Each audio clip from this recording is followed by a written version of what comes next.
presença de Deus, era a presença de Deus. Cansa nada. Chegava na mesa, estava um pratinho. Chegava lá no café, estava um cafezinho. Chegava, dormia, estava a caminha. E depois levantava, fonte de água viva jorrando. Fonte de água viva jorrando. Ninguém está cansado, está todo mundo cheio. Cheio. Agora vai amanhã. Quando você entrar na empresa, vem aquele endemoniado e fala: olha, isso está errado. Aí você está lá atendendo, chega outro. Você vai para a escola, vem aquele perturbado da escola. Aí vem aquele colega que abusa de você, fala mal, faz bullying. E você está no ônibus, está todo mundo lá xingando: motorista. É isso que está te cansando. Então não transfira para a casa de Deus. Sabe por que você está pesado? Porque você está substituindo o lugar que te traz leveza pelo lugar que te traz fadiga. A Bíblia diz: o meu fardo é leve, o meu jugo é suave, e em mim vocês vão encontrar descanso. Então você está fazendo o caminho contrário. Aqui você é restaurado, aqui você é reanimado, para que você possa ir lá para fora e não ficar tão pesado como você está. Muito pesado. Muito pesado. Todo mundo fala: estou cansado. Estou muito cansado. E a Bíblia diz lá em Isaías 40, 29: Ele é aquele que dá vigor ao cansado e multiplica as forças ao que não tem nenhum vigor. Você está cansado? Lê Isaías e fala: Senhor, está escrito: o Senhor dá vigor ao que está cansado e multiplica as forças àquele que não tem mais vigor. Sou eu, Senhor, multiplica para que eu possa granjear outros e outros e outros talentos para a obra do Senhor. Para de inventar desculpa, falar que a obra de Deus cansa. Não cansa nada. Se você viesse a todos os trabalhos, você não ficaria cansado. O problema é que o seu trabalho está te esgotando. E como você não vem para a fonte que traz refrigério, aí fica cansaço sobre cansaço. Aqui é o contrário do que você pensa. Tem alívio e tem refrigério para a sua alma. Quem crê nisso, amém? Outra coisa que tem deixado pessoas paralisadas, que não conseguem dar fruto, são pecados não confessados. Agora você não está falando para mim, imagina, né? Eu não adultero, eu não roubo, eu não mato ninguém. E quem diz que pecado é só isso? Pecado é só roubar, adulterar, fornicar? Querido, fofoca é pecado, sim ou não? Maledicência é pecado, sim ou não? Contenda entre os irmãos é pecado, sim ou não? Meu Deus, tem muita coisa, né, que é pecado, não é verdade? Amar o próximo quando eu não amo o próximo a mim mesmo, não é verdade? Quando eu desejo mal, eu olho na televisão e falo lá: ó, foi preso, bandido bom, bandido morto, que bom, isso aí. Cadê o amor de Deus transbordando na sua vida? Quem diz que Deus pensa assim? Quem diz que Deus olha assim? O nosso Deus não age com essa justiça. Nós não estamos pensando, cadê a mente de Cristo em nós? A gente tem que olhar e falar: misericórdia, Senhor, alcança essa vida, alcança essa alma. Senhor, manda alguém dentro do presídio, se possível que seja eu mesmo, para falar, porque se ele conhecesse o Senhor, ele não teria feito a barbaridade que fez. Porque se você e eu não conhecesse o Senhor, eu não tenho ideia onde eu estaria neste lugar. Eu não tenho ideia onde eu estaria nesta hora. Você sabe onde você estaria? Sabe por que você está aqui linda, lindo, maravilhoso, de terno, gravata, arrumado? Porque um dia Deus te alcançou, usando a vida de alguém, usando um aparelho de televisão, sei lá, usando alguma coisa. Deus te alcançou. Então olha para as pessoas com um olhar de misericórdia. Pecados não confessados é quando a nossa mente anda totalmente fora da mente de Cristo, pensando, Ele é a cabeça e nós somos o corpo. Todo pensamento que partir para esse corpo ser comandado tem que vir da mente de Cristo. Então pecado é tudo aquilo que não agrada a Deus. Se Ele manda você fazer e você não faz, é pecado. E se Ele manda você não fazer e você faz, é pecado também. Então pecado é muito amplo. Mentir é pecado. É só uma mentirinha, não, mentir é pecado. É verdade? Falar mal dos outros é pecado. E como as pessoas falam mal? Por que não fala na cara da pessoa? Por que não fala pra pessoa? O problema é com o Lutiero, mas eu falo com o Mazinho, com o Alessandro, com o outro. E a pessoa nunca se conserta porque eu não falo com ela. Para ela se consertar, ela tem que saber. E a Bíblia não diz assim. A Bíblia diz: quando o teu irmão pecar, vai até o teu irmão, chama ele. Primeiro ele, conversa com ele. Então, pecados não confessados vai gerando um distanciamento entre nós e Deus. E aí a gente fica amarrado e não consegue produzir fruto. Mas não é só cansaço e pecado. Tem também olhar para as pessoas. Muita gente parou de produzir porque começa a olhar para as pessoas. Olha para as pessoas. Ah, fulano não faz, então não preciso fazer. Vou esperar primeiro o pastor chamar a atenção de fulano. Se fulano, o pastor chamar a atenção, aí eu vou fazer. Mas ele não faz, não acontece nada, então também não vou fazer. Querido, é com você. Você não tem nada a ver com a vida do outro. Salvação é pessoal, individual. Deus salvou você, Deus deu a você. Cuida de você, para de olhar para as pessoas. Olhar se as pessoas estão criticando. Por que você parou? Ah, eu parei porque fulano disse que acha que isso aí não é para mim não. Ah, eu parei de dar uma escola dominical porque alguém disse que gosta mais de Sheila do que Daniel dando aula. Isso acontece? Claro. São duas pessoas totalmente diferentes, estilos totalmente diferentes. Você acha que todo mundo gosta de ver todo mundo falar? Claro que não. Mas e daí? Você está falando para quem? Você está fazendo para quem? Para de olhar para as pessoas. Para de buscar a aprovação das pessoas. A cura começa por aí. Quando eu começo, eu tenho que ter elogio, eu tenho que descer daqui e falar, nossa, que mensagem. Querido, se você falar amém, eu vou ficar muito feliz. Mas se você não falar, também já estou feliz. Porque antes de você falar, Deus já falou. Fala, só entrega o que eu mandei e eu já vou dormir tranquila. Estou preocupada quem gosta, quem não gosta. Entende? E nós ficamos preocupados se alguém vai criticar, se alguém vai fazer, se alguém vai falar. Ah, não. Eu visitei uma irmã uma vez e ela estava com um violino em cima do guarda-roupa dela. Eu perguntei, irmã, de quem é esse violino? É tão lindo. Ela falou, meu. Eu falei, por que você não está tocando? Ela falou, eu toquei há muito tempo atrás, mas um dia eu desci do altar, a orquestra ficava assim, e uma irmã veio e falou assim, visitando a igreja, olha só, você toca nessa orquestra? Toco. Nossa, esperava de todo mundo, menos você, não tem nada a ver com você isso. Pronto, chegou em casa, botou o violino na caixa e nunca mais tocou. Querido, eu falei, querido, é mesmo, você nunca esperou? Então o milagre é maior ainda, que se você não esperava, eu estou tocando, então o milagre é maior, glorifica, tem que ser mais forte. Mas a gente faz olhando para as pessoas. Não podemos olhar para as pessoas. A Bíblia diz que nós devemos olhar para Jesus. Hebreus 12. Ele sim é o autor e consumador da minha fé. Eu olho para Ele. Se Ele fala, Tânia, eu estou aprovando, eu continuo. Se Ele fala, Tânia, eu estou muito entristecido, eu volto atrás para consertar. Olha para Jesus. Muita gente enterrou seu talento porque está olhando para as pessoas. Ah, não vou dar aula porque fulano não gostou. Ah, não vou tocar porque fulano não gostou. Ah, não vou cantar porque fulano não gostou. Ah, não vou fazer mais isso porque fulano não gostou. Ah, eu ia fazer isso, mas todo mundo reclamou. Todo mundo às vezes é uma pessoa. E você para. Aí pega o talento que Deus te deu e enterra. E aí quando Jesus voltar, ele vai falar, cadê seu talento?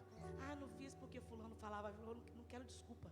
Eu não quero saber quem falava, eu dei para você, eu confiei em você, eu coloquei na sua mão e eu confiei que você fosse fazer. E você enterrou. Outras pessoas olham para a circunstância. Tem gente que não olha para as pessoas, mas olha para a circunstância. 2 Coríntios 5:7 diz, porque nós vivemos por fé e não pelo que vemos. Tem gente que olha para a circunstância. Uma pergunta bem sincera, se você fosse olhar para a circunstância, você estaria aqui hoje? Fala sério. Pai ou mãe doente, nossos pais de Sidraque, muita gente aqui, enfermidade, né, pastor Wilson? Quantas vezes você subiu o altar sem a mínima condição? Problemas financeiros, problema em família, problema em todo lugar. Se você fosse olhar para a circunstância, eu acho que se você não tem nada de ruim acontecendo na sua vida agora, você está pertinho de entrar no céu, você está com o pé assim, ó. Não estou falando que você vai morrer, não. Você no mínimo vai ser trasladado. Porque eu acho que se fosse olhar a circunstância, ninguém estaria aqui. Mas a Bíblia diz, não vivo por circunstância, eu vivo por fé. Eu vivo por fé. Imagina se Davi fosse olhar a circunstância. Ó, se é pequeno, ele é grande. Você só é pastor de ovelhas, só isso. Ele é adestrado na guerra desde menino. Ninguém acreditou, nem o rei. Ele falou, não tem problema. Você acredita? Não. Você acredita? Não. Você acredita? Não. Ninguém acredita. Ainda chamaram ele de louco, ainda afrontaram, os irmãos escarneceram. Ele falou, não tem problema, vocês não acreditam não, ninguém acredita, nem o rei, mas Deus acredita, então deixa eu ir. E aí ele foi, e ele enfrentou, ele falou, você pode vir, vem a mim. Não porque Davi confiava em si, mas ele diz assim, olha, você vem a mim com espada, com lança, né, com escudo, mas presta atenção, eu vou contra ti, em nome do Deus dos exércitos. Em mim não tem força nenhuma. E talvez essa seja a minha e sua história. Olhamos para as circunstâncias e falamos, Senhor, eu não tenho força para subir aqui nesse altar. Quantas vezes não tinha força para subir aqui para ministrar? Porque era tanto problema, era mãe em UTI, era pai com problema, era minha avó, e minha avó estava lá morta, para ser velada no outro dia. Nós estávamos aqui na igreja, nós três, em cima do altar, eu e Thelma ministrando, porque olhamos para um lado não tinha, olhou para o outro não tinha, vamos embora nós mesmos, porque a gente não via pela circunstância. Eu tinha certeza que ela estava no céu, eu tinha certeza que ela estava com Jesus, e eu estava aqui cantando e ministrando para poder chegar lá também e encontrar com ela. Por que você não está na igreja? Uma dorzinha de cabeça. Por que você não fez escola dominical? Uma gripinha. Por que você não fez isso? Com cansaço. Querida, então você vai ficar para sempre prostrado, porque todo mundo aqui está cansado. O mundo está cansando, a terra está gemendo. Não é só você não, é o mundo. Nós temos circunstâncias difíceis, nós temos pessoas que nos criticam, nós temos cansaço, nós temos pecados para ser confessados todos os dias, mas a gente segue prosseguindo, porque a gente sabe quem é que nos chamou. Amém, queridos? Não vivemos por circunstâncias, vivemos por fé. Por isso que Davi venceu. E por último, não menos importante, teria muito mais, mas por causa do tempo eu já vou fechar. Duas coisas que eu vou juntar aqui. Uma é nossos pés muito presos nessa terra. A Bíblia diz que nós somos forasteiros, mas tem gente que não acredita nisso. A Bíblia diz que nós somos forasteiros, nós estamos aqui de passagem. Ontem a pastora Priscila falou exatamente isso. Ela falou que a gente veste tanto tempo nesse pedacinho aqui, ó, que é a terra, e tudo isso aqui é a eternidade, e a gente investe tempo nisso aqui. A gente se preocupa com o que onde meu filho vai estudar, com a escola, onde ele faz o ensino médio, a faculdade. Tânia, mas não tem que se preocupar com isso? Claro que tem. Mas isso não é importante. Porque se ele morrer amanhã, você tem que saber para onde ele está indo. A eternidade é importante. Às vezes conferimos os deveres de casa, se fez trabalho, se não fez, brigamos, botamos de castigo, tiramos tudo, mas nunca perguntamos, qual é a tarefa da escola dominical? Já leu a lição dessa semana para a escola dominical? Meu filho já sabe qual é a lição que vai ser dada domingo? Você nunca perguntou, talvez. E aí ele pensa, bom, a escola é importante, porque meu pai e minha mãe são capazes de me bater por causa disso. Mas a escola dominical, se eu quiser dormir, tem pai que chega pra gente e fala, por que você não trouxe seu filho? Tadinho, ele acorda cedo a semana toda, vou acordar ele cedo no domingo, então amanhã não reclama quando ele estiver caminhando a passos largos para o inferno. Não reclama e não peça para orar também não. Ensina o caminho que deve andar. Você está ensinando. Vai para a escola, acorda cedo, que isso é necessário. Mas a escola dominical pode dormir até 10 horas, porque aquilo ali não é tão importante. Você está ensinando. Você está falando, sem palavras, quais são as prioridades. Se eu pegar um filho de vocês e falar, olha, quem está terminando o ensino médio aí? Fulano está terminando, Marcos Vinícius está terminando. Então eu vou conversar com o Marcos Vinícius ali no gabinete pastoral, para convencê-lo a fazer um curso teológico. Nada de faculdade, fazer um curso teológico, um internato, um curso teológico, seguir a obra missionária. Eu não sei qual seria a resposta de Lei de Maia e de Neemias, mas já falei isso com alguns pais. Falou, pelo amor de Deus, está louca? Isso vai servir para quê? Isso vai servir para quê? Eu não sei qual a resposta. Eu e Sidak estamos aqui. Se você acha que isso é pouco, isso vai servir para quê? E o diploma que ele tem vai servir para quê? Para quê? Hein? Tem tanto advogado passando fome, tanto médico desempregado, tanto professor que não tem nada para fazer. Agora a Bíblia diz que aquele que é justo, aquele que teme ao Senhor, de nada tem falta. A Bíblia diz isso. Agora tem gente que não tem a Bíblia, ou não lê.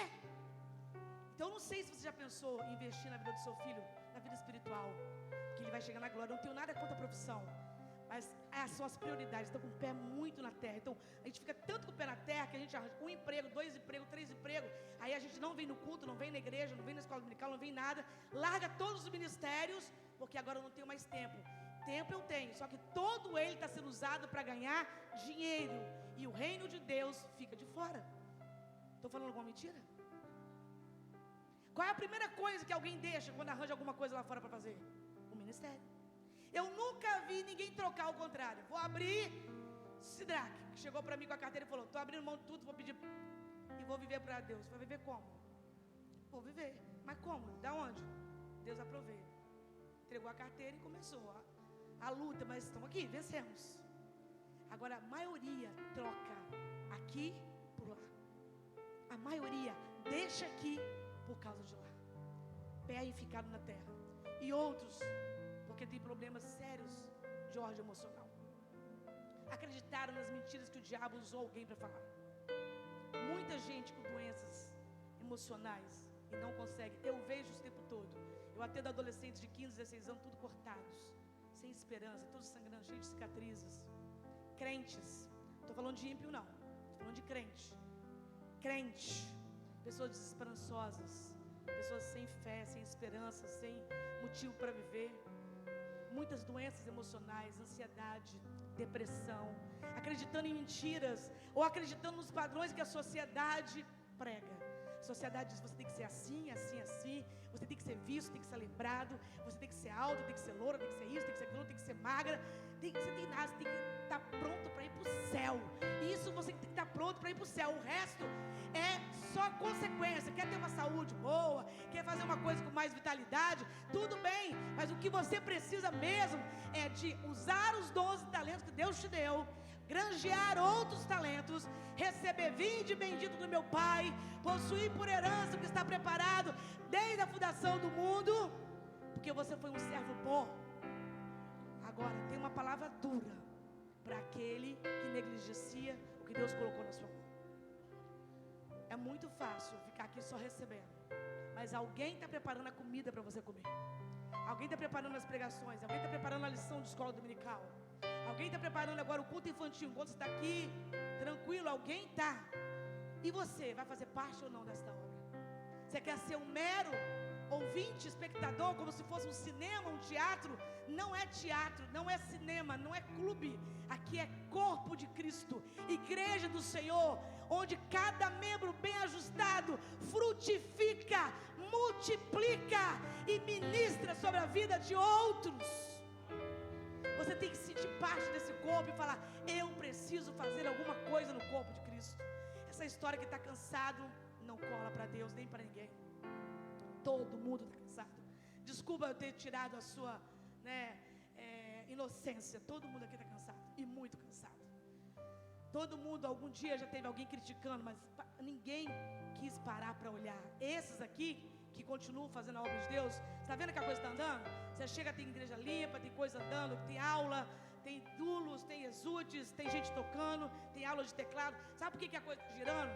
Porque teve alguém que acreditou no seu propósito, que acreditou no seu chamado, que pegou e falou: Deus, o que o Senhor me deu, eu vou usar aqui, é pouco, mas eu vou, porque eu tenho expectativa do muito que o Senhor vai me colocar.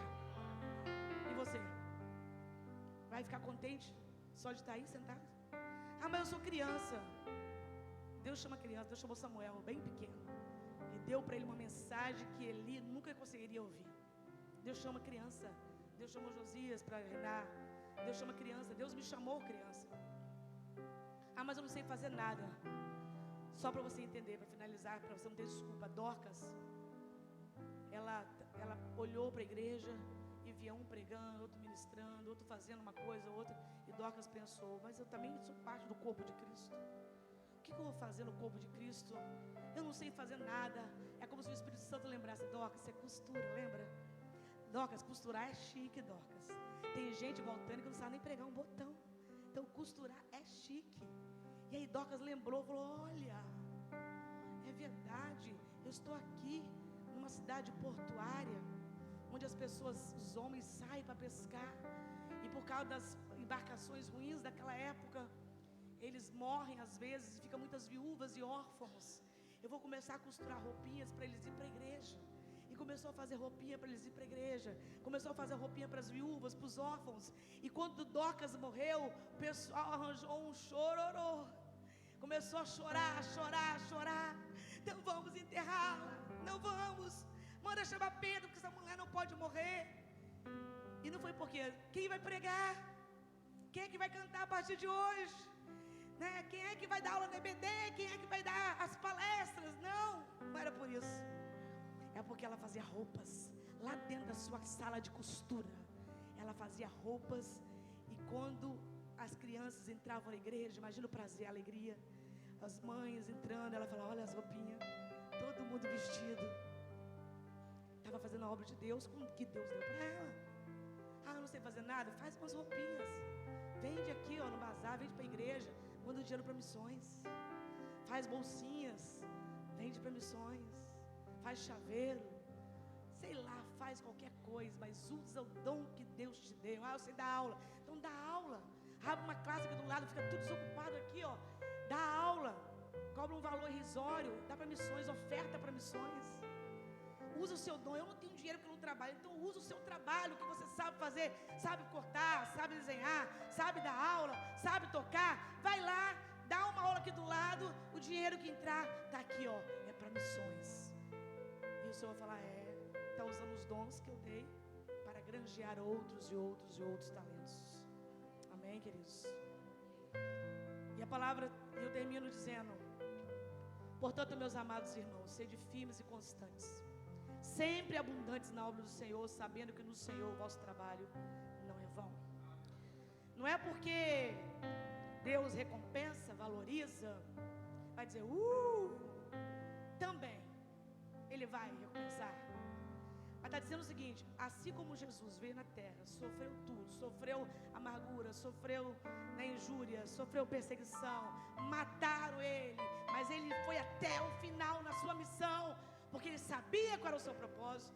Se você for até o final na sua missão, no seu propósito, do mesmo jeito que Ele ressuscitou, você vai ressuscitar e vai para a glória. Essa é a promessa que Deus fez para nós, amém? Você pode ficar de pé? Quero voltar ao início de tudo. Fala para Ele. Encontrar-me contigo. Lembra daquele primeiro amor? Quando você queria fazer tudo, queria ir para a igreja, queria estar na igreja de manhã, de tarde, de noite, na vigília, na oração, rever os seus conceitos. Eu quero reconstruir. Eu também quero, Senhor. Eu preciso muito. Vou regressar ao... Não tem desculpa, queridos. Deus não aceita desculpa. Cansaço, dor, circunstâncias, Senhor, crítica, não. Deus não vai aceitar desculpa. Tem muita gente aqui cansada, muita gente aqui passando por luta, mas está aqui firme, porque entende o chamado do Senhor. Quem quer voltar ao primeiro amor? Declare bem forte isso. Eu quero, Senhor.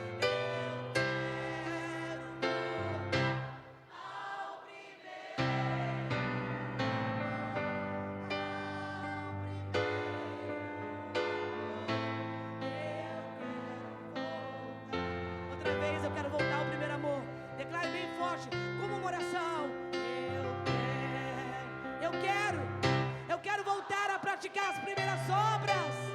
Quero que aquela fome por Deus, aquela chama venha acesa no meu coração.